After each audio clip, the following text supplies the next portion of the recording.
નમસ્કાર 9 PM live સાથે હું છું જયેશ।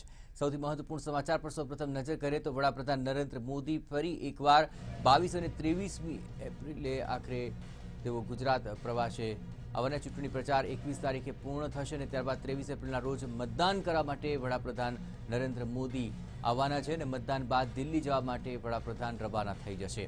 આપણે જણાવીએ કે આખરે ચૂંટણી પ્રચારના આ માહોલની અંદર 22 અને 23 તારીખે વડાપ્રધાન નરેન્દ્ર મોદી ફરી ગુજરાતમાં આવવાના છે। ચૂંટણી પ્રચાર 21 તારીખે પૂર્ણ થઈ જશે, ત્યારબાદ 22 તારીખે તેઓ ફરી ગુજરાત આવશે અને 23મી એપ્રિલના રોજ તેઓ મતદાન કરશે। મતદાન કર્યા બાદ તેઓ દિલ્હી જવા માટે પરત થઈ જશે।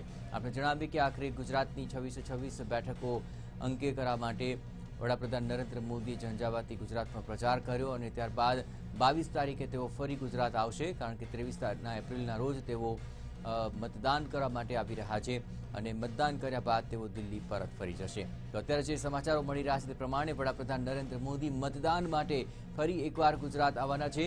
22મી એપ્રિલે તેઓ મતદાન માટે આવશે અને 23મી એપ્રિલે મતદાન પૂર્ણ કર્યા બાદ તેઓ દિલ્હી પરત ફરી જશે।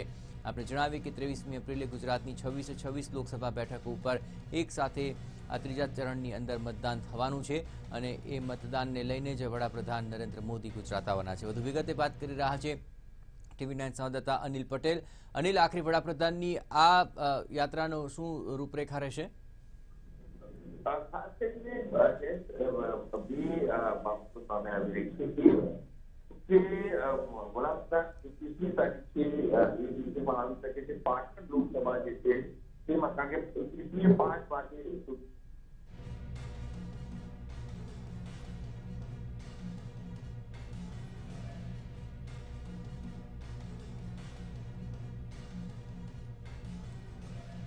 અનિલ પાસે વાત કરીએ તે પહેલા આપણે ખાસ જણાવીએ કે આખરે 22 અને 23 આ બંને એવી તારીખો છે જે દરમિયાન વડાપ્રધાન નરેન્દ્ર મોદી ગુજરાત આવી શકે છે।